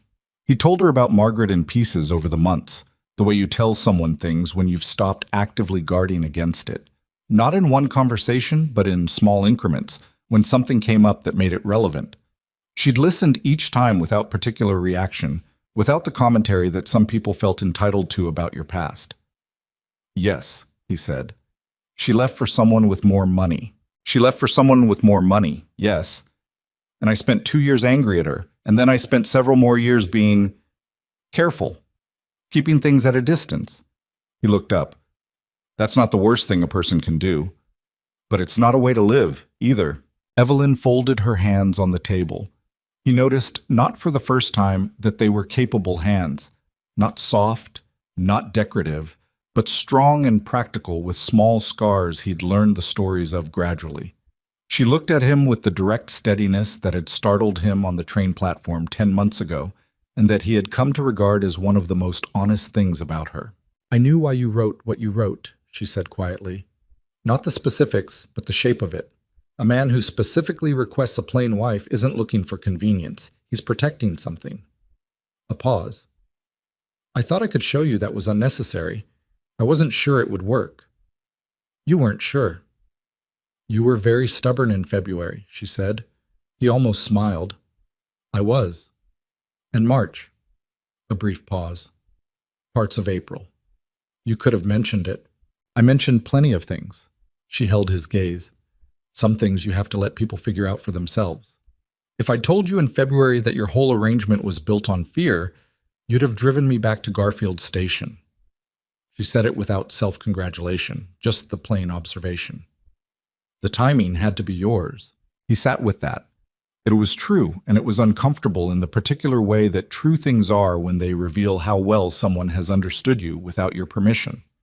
"I want to ask you something," he said. "And I want an honest answer, not the answer you think I need." "When have I ever given you the answer I thought you needed?" she said. "That was also fair. Were you ever going to say something if this conversation hadn't happened today? Would you have brought it up yourself?" She was quiet for longer than usual. Her fingers moved slightly on the table, the way they moved when she was working through something. "I don't know," she said finally, and he could tell she meant it. "I wanted to." A pause. "But wanting is different from doing, and I've been protecting something too." She looked at the table. "I married Thomas Hart when I was 22, and I loved him in the way that you love someone who is consistently kind to you and means well and tries hard. That's a real kind of love. I'm not dismissing it." She stopped. "But he didn't want to know what I thought about things. Not really. He asked sometimes the way a man asks when he's being courteous. He didn't want the actual answer." She looked up. "After 10 years of giving answers nobody wanted, I got careful about it. I stopped offering what wasn't asked for, even when I wanted to." Silas looked at her across the table. He thought about February, about how she'd walked into his operation on day 2 and started pointing out everything that could be better, and how he'd resisted it, and how he'd come around to it, and how the entire shape of the past 10 months had been built on the fact that she had kept offering what she observed regardless of whether he'd asked for it. He thought about the account book, the grain price, the hay rotation, the wheat field, the lantern in the blizzard. You stopped offering what wasn't asked for, he said slowly. I tried to. And yet, she looked at him with that direct gaze. You were different, she said simply. Even when you were stubborn, you pushed back, but you were actually listening. That's rarer than people think. She paused. I didn't mean to care about that, about whether you were listening. It was a practical arrangement, and I came here for practical reasons. And then she stopped, pressed her lips together, looked at the table and then back at him. Then Bessie's calf was born, and you said thank you for tonight like you actually meant it. And that was the beginning of the problem. He looked at her for a long moment. The lamp on the shelf was burning in the afternoon light, which was fading now toward the early winter dark, and the stove was doing its job, and the cabin was as warm as it ever was in December. It's a problem, is it? He said. For a woman who came here to be practical, yes. She said it with the dry edge she used when she was being honest about something she found inconvenient. It complicates the arrangement. What if I don't want the arrangement? She looked at him carefully. Define what you mean. I mean, he stopped, started again. This was the part he'd been carrying the longest, the part with the most weight. I mean that what's been happening here for 10 months is not an arrangement. It stopped being an arrangement a long time ago, and we've both been pretending otherwise, and I'm tired of pretending. He held her gaze. I want to marry you, Evelyn, properly, not as a practical arrangement and not out of convenience, because I don't know how to do this. He gestured, slightly helplessly, at the space between them, at the cabin, at the window looking out on the repaired fence and the white fields, without you in it anymore. And I don't want to learn. The silence that followed was not short. Evelyn sat very still with her hands on the table and looked at him, and he could not fully read her face, which was unusual and made the silence heavier. He sat with it. He'd said what he had to say, and there wasn't any taking it back now, and he was, despite everything, not sorry he'd said it. Silas, she said. Yes. I have been in love with you since approximately the calving in April. He blinked. Something in his chest did something he didn't have a clean word for. 9 months ago. Give or take. She looked at him with an expression that was exasperated and warm at the same time. You are the most difficult man to say that to. You could have led with it. You were not ready in April. She said it with a patience that was fond rather than critical. Or May. Or the summer, mostly. A pause. You were getting there by fall, I thought. I was getting there by fall, he confirmed. She looked at him. He looked at her. Outside the winter light was going fast, the way it did in December, and the fields were turning from white to blue in the dusk. Yes, she said. He wasn't sure for a moment whether that was an answer or a continuation of something she'd been saying. Yes, what? Yes, I'll marry you, she said, with the particular patience of a woman who has already been 10 months in the company of a man slow to say what he means. Properly, that's what you were asking. That's what I was asking. Then yes. He reached across the table and put his hand over hers. Her hand turned and held his, and her grip was firm and unsentimental, which was exactly right, and they sat like that in the cooling afternoon light while the winter settled in around the ranch and the lamp burned between them. It was not a perfect moment. His hands were rough from a week of fence work, and hers were still slightly stiff from the cold damage of the blizzard. And the lamp needed trimming, and there was a list on the shelf with the week's remaining tasks on it, and neither of them was the kind of person who forgot about the tasks just because something significant had happened. In a few minutes, he would trim the lamp and she would finish her letter to Clara, and they would have supper and talk about the spring planning and whether to expand the herd by 6 or 8 head in February. But right now he held her hand across the kitchen table of the ranch that was becoming something different from what he'd built alone, and she held his. And they looked at each other with the specific clarity of two people who have stopped pretending they don't know what this is. They married on the second Saturday of January in Garfield, in a simple ceremony at the county office with Clara Voss and Pete Greer as witnesses. Evelyn wore her best dress, which was dark blue and plain and suited her exactly. Silas wore the coat he'd bought in '74 and had barely used since. Pete cried, which surprised everyone, including Pete, who spent the remainder of the day pretending it hadn't happened. Clara Voss brought a cake she'd made herself and told Evelyn afterward, with the direct warmth of a woman who doesn't waste words, "You're the best thing that's happened to this county in 20 years, and that includes the new well." Roy Mercer heard about the marriage and sent no word. Dale Hutchins came by the week after with a bottle of something that probably wasn't legal and shook Silas's hand for longer than was necessary and said to Evelyn, "I put in the wheat rotation you suggested in October. Best yield I've had in 6 years," which was Dale Hutchins' version of a wedding gift and was received as such. The thing about Garfield, about any small settlement on the frontier, was that it was not one community but several communities that had to coexist, and those communities did not always agree about what was proper and what was strange and what a woman was permitted to be. The people who had watched Evelyn with suspicion did not, for the most part, change their minds because Silas married her. Roy Mercer remained Roy Mercer. There were women who thought Evelyn's confidence was an imposition on the natural order of things, and they did not stop thinking so. But there were also the Hutchins yield numbers, which traveled. There was the bull-sharing arrangement, which had improved the stock on 3 properties. There was the feed store accounting that Evelyn had quietly helped 2 different ranch wives work through over the winter at Clara Voss's kitchen table on Sunday afternoons, without making an occasion of it. There was the simple fact, available to anyone who wanted to look, that the Boone Ranch had changed in a year in ways that took most operations a decade. Silas was aware of all of this. He was also aware of something simpler and harder to account book, that he was no longer a man managing a ranch alone and calling it enough. He was a man who came in at the end of a day's work to a table where someone was going to tell him something true and argue with him about it if necessary, and know when to let a thing go and when to hold her ground. He was a man who had, without planning to and despite considerable resistance, built something with someone. One evening in late January, sitting by the stove after supper with the account books done and the lamp turned down low, Evelyn said, "You know Roy Mercer told his wife that you only married me because I made myself useful before you could get rid of me." Silas looked up from the piece of leather he was mending. "Is that so?"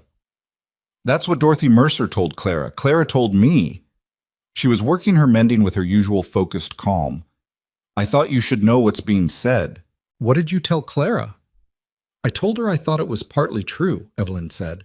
"That usefulness was a significant part of the early negotiation." She glanced at him. "I left out the rest. It's not Roy Mercer's business." He looked at her. "You're not bothered by it." She thought about it honestly, the way she thought about things. "I'm bothered by the implication that it's an insult," she said. "Being useful to someone is not a shameful way to make yourself indispensable. I'd rather be indispensable for what I can do than ornamental for what I look like." A pause. "Besides, Roy Mercer's cattle look worse every year, and I did suggest a solution to that at the Hutchins gathering in October, which he chose to ignore." Silas bent back over his leather work. "His loss." "His loss," she agreed. He worked for a while in the comfortable silence that had become their natural condition at the end of a day. The kind of silence that 2 people only arrive at after they have run out of things they need to prove to each other. Outside, the January wind was doing its thing, finding the corners of the cabin, testing the caulking on the north wall, which held. "Evelyn," he said, without looking up. "Yes." "For what it's worth, it wasn't only the usefulness." A small pause. When she spoke, her voice was quiet and a shade warmer than usual. "I know," she said. "It wasn't only that for me, either." The lamp burned low between them, and the stove kept its warmth, and the Kansas winter did what it always did outside, which was everything it could, and the cabin held against it, the way things do when they're built right and tended right, and not abandoned when they need attention. That was enough. For now, it was more than enough. Spring came to the Boone Ranch the way it always came to the Kansas plains. Not gently, not all at once, but in arguments.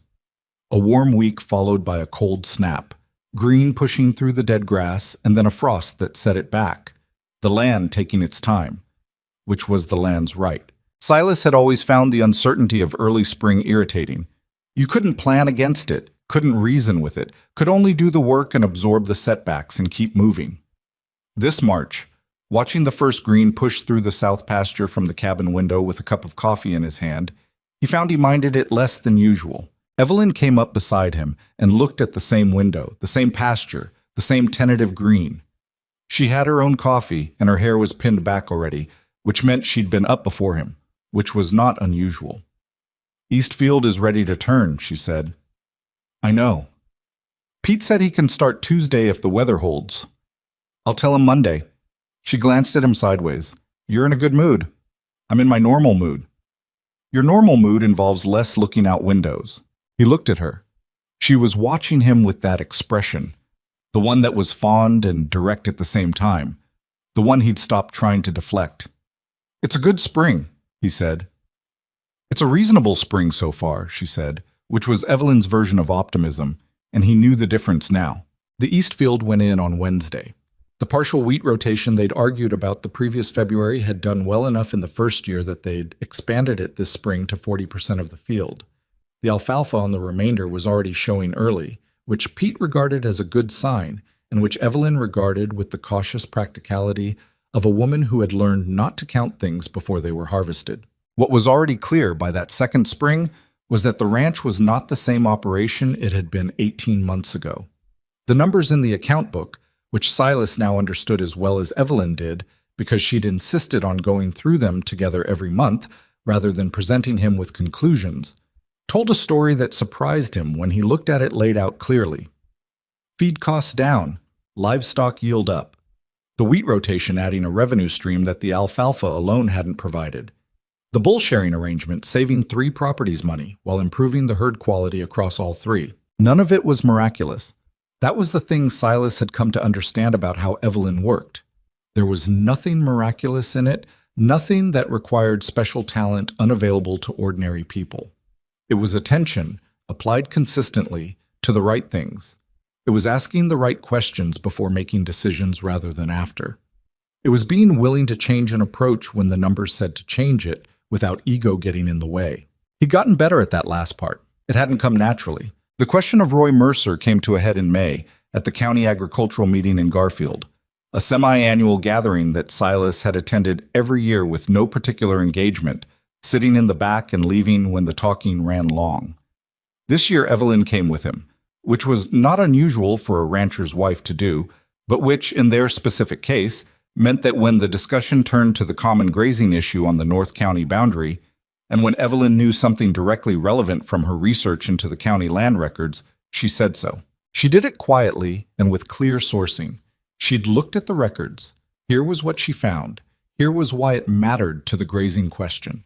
She was not performing. She was just providing information that the group needed.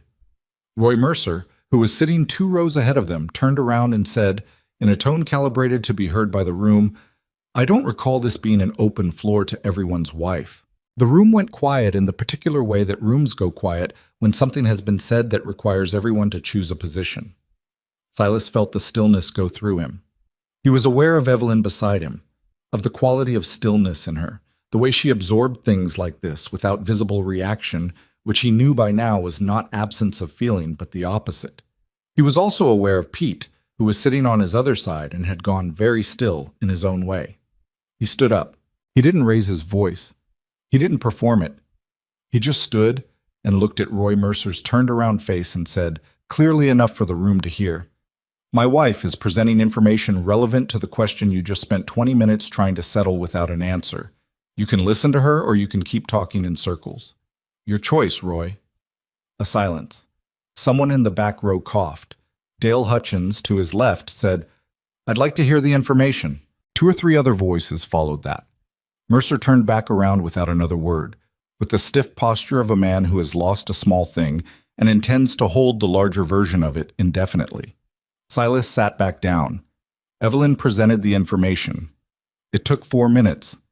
It settled the grazing question in a way that the room had failed to settle it in the previous 40. The meeting moved on. Afterward, walking back to the wagon, Pete said, "That was something." "Don't start," Silas said. "I'm not starting anything," Pete said. He lit a cigarette and looked off down the street. "I'm just saying, that was something." He glanced at Evelyn. "You all right?" "I'm fine," she said. She meant it, which Pete could tell. He nodded and left it there. Silas handed her up into the wagon, a gesture she still sometimes declined, depending on the day and her mood. and she took his hand this time and climbed up without comment.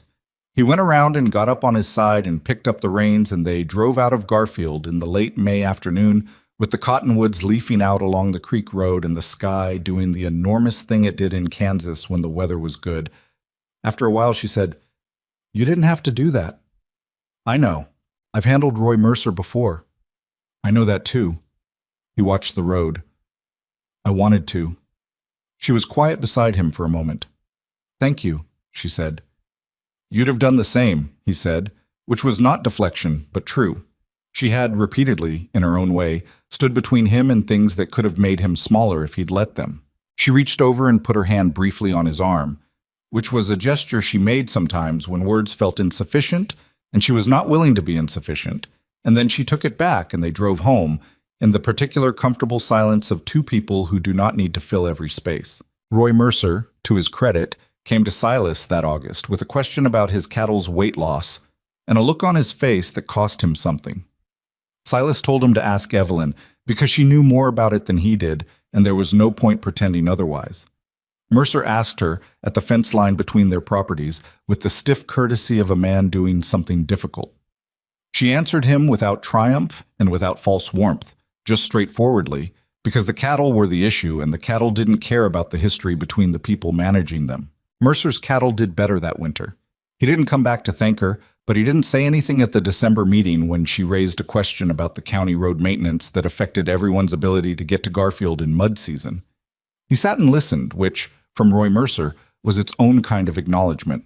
People, Silas had come to understand, did not change easily or all at once. They changed in the way the seasons changed, in arguments with setbacks, pushing forward and pulling back, and then one day you looked up and something was different, and you couldn't point to the specific moment it happened. The county was like that with Evelyn. Not a conversion, not a resolution, just a gradual, grudging, practical recognition that the information she provided was usually correct and the results of following it were usually good, and that this mattered more in the end than the discomfort of where it came from. Clara Voss told Evelyn at the end of the second year over coffee at the dry goods store, "You know what you've done here." "I've done what I came here to do," Evelyn said. "More than that." Clara set her cup down. "There are 3 women in this county who are now keeping their own household accounts because you showed Dorothy Mercer how to read hers, and Dorothy told Rebecca Colton, and Rebecca told the Marsh girl. Did you know that?" Evelyn looked at her. "I didn't know Dorothy told anyone." "Dorothy tells everyone," Clara said. "The difference is what she tells them." She regarded Evelyn with the frank warmth of a woman who has seen enough of the world to know what's rare in it. "You didn't make anyone feel small," that's what she said. "You showed her the numbers and you explained what they meant, and you didn't once make her feel stupid for not knowing." She remembered that. Evelyn was quiet for a moment. When she spoke, her voice was even, but he could hear something in it that was not entirely steady. "Thomas used to tell me I explained things too thoroughly," she said, "that I treated people like they needed a lecture." "Thomas," Clara said, "was probably a fine man and not always right." A short silence, and then Evelyn said, "No, he wasn't always right." She picked up her cup. "Not about that." Silas was not at that conversation. Evelyn told him about it in the evening, as she sometimes did with things Clara said, because Clara's observations tended to have weight, and Evelyn had gotten into the habit of bringing things with weight home to examine with him. He sat across from her at the table and listened and said nothing until she was done. "She's right," he said then. Evelyn looked at him. "About how you explain things," he said. "You don't make people feel small. I'd know. You explained a lot of things to me in February that I didn't want to hear." He paused. "I never once felt small about it. Annoyed sometimes, never small." She looked at him with an expression that was trying, not entirely successfully, to remain composed. "That might be the kindest thing you've ever said to me." "I have a limited budget for kind things," he said. "I spend it where it counts." She made a sound that was halfway between a laugh and something softer, and looked down at the table, and he looked at her. And in the lamplight of the kitchen of the ranch that was no longer barely surviving, but was, by any honest measure, thriving, he thought about how the best things that had happened to him in his life had arrived in forms he hadn't recognized. He had asked for a plain wife and gotten one, in the only sense that mattered, a woman without pretense or performance, who said what she meant and meant what she said and did not change her shape to fit whoever was watching. If that was plain, then plain was the wrong word for it. He'd been using the wrong words for most of his life. He was getting better. The sun came in the fall of 1879, on a Tuesday in October, with the particular stubbornness of someone who has decided on his own schedule regardless of what anyone else has planned. They named him William, after no one in particular, because neither of them had family names that carried more good memories than bad, and they wanted the boy to start unencumbered. Pete held the baby at the kitchen table with the expression of a man holding something fragile and irreplaceable and trying to look casual about it, and failed to look casual about it, and nobody said so. Clara Voss came with the cake she always brought when something worth marking happened, and sat with Evelyn while Silas walked Pete out to his horse, and they stood in the October afternoon for a moment. "You did all right," Pete said. "The boy did most of the work," Silas said. Pete looked at him with the sideways look he'd been giving him for 20 years. "I meant with all of it," he said. "The whole thing." He got on his horse. "You were a stubborn fool for a while there." "I was. Good thing she's patient." "She's not particularly patient," Silas said. "She just knew when to push and when to wait. That's different." Pete considered this. "I suppose it is," he said, and rode away down the lane in the October light. Silas stood outside the cabin for a moment after Pete's horse disappeared around the bend. The cottonwoods along the creek were fully yellow now, the way they got in October, and the fields had that end-of-season look, harvested, cleared, resting. The sky was the kind of blue that only arrived in autumn, deep and clear and enormous. He looked at the north wall of the cabin. The caulking he'd done in that first February was still holding, though it would need attention in the spring. The barn door hung straight on its hinges because Evelyn had noticed it hanging wrong in March 1878, and he'd fixed it in April. The fence line was complete, every post in place. The east field had come in well this year, better than the first year, and Pete was already talking about whether they should consider expanding the wheat to 60%. None of this was what he'd planned. He'd planned for a quiet life, a manageable life, one where nothing could hurt him because nothing mattered enough to hurt. What he'd gotten instead was a life that was complicated and frequently inconvenient and involved more arguments than he'd anticipated and more laughter than he'd expected, and which had produced, most recently, a small and stubborn person named William who had his mother's gray-green eyes and apparently her habit of wanting things on his own schedule. He went back inside. Evelyn was sitting up in the bed with the baby, and Clara was at the table with her own cup of coffee, talking about something in the easy way of two women who have had enough conversations to skip the preamble. Silas stopped in the doorway and looked at the room, at the lamp and the stove and the mended curtains and the account books on the shelf and the list of winter tasks that still needed doing, and at his wife holding their son in the yellow October light coming through the window. It was not a perfect picture. The cabin was small and needed expanding before the boy needed his own space. Clara's cake was already half gone and he hadn't had any. His back was sore from the last 2 weeks of harvest work. There was a list on the shelf, but Evelyn looked up and met his eyes. And what was in her expression was not the inventory look, not the appraising look, but the one he'd seen gradually more of this past year. The unguarded one. The one she gave him when she wasn't managing how she appeared, when she had simply stopped keeping distance. He crossed to the bed and sat on the edge of it and looked at the boy, who was asleep with the complete conviction of someone with no concerns about the immediate future. "He looks like you," Silas said. "He has your chin," Evelyn said. "That's not necessarily an advantage." She looked at him with that expression that was fond and exasperated and warm. "It'll suit him," she said. He put his hand on the boy's back, small and warm, the breathing of something new in the world. He sat with that for a moment. This was the thing nobody told you about fear, he thought. Not the fear of blizzards or failed harvests or hard winters, which were real and manageable because they were external. The fear that was actually dangerous was the kind you turned inward, the kind that made you build walls and call them wisdom, the kind that convinced you the only safe way to live was smaller, less attached, less invested, less present. He had lived that way for years and called it self-sufficiency, and been wrong about what that word meant. What self-sufficiency actually looked like, he understood now, was not doing everything alone. It was knowing your own limits clearly enough to let someone else's strengths fill them. It was being honest about what you were afraid of instead of building a life around hiding it. It was marrying a woman not because she was unlikely to leave, but because staying was what you both chose, every day, in the small practical choosing of people who have decided each other is worth the risk. Evelyn had known her own worth before she ever stepped off the train in Garfield. That had been her difficulty and her strength from the beginning. She knew what she was, and she didn't make herself smaller to make other people more comfortable. And the world had spent 30 years trying to convince her this was a problem. It wasn't a problem. It was the thing that had built this ranch into what it was. It was the thing that had built him into something somewhat better than what he'd been. Clara left in the afternoon with the remainder of the cake wrapped for them and instructions for Evelyn that were practical and affectionate in equal measure. The cabin went quiet. William slept. Evelyn rested with the particular exhaustion of someone who has done something enormous and is not going to mention how enormous it was. Silas sat in the chair by the stove and looked at the room and did not reach for the account books or the list of tasks. He let the afternoon be the afternoon. After a while, from the bed, Evelyn said, "What are you thinking about?" "The north fence line," he said, because that was true. A pause. "And?" He looked at her across the cabin. "And this," he said. "All of it."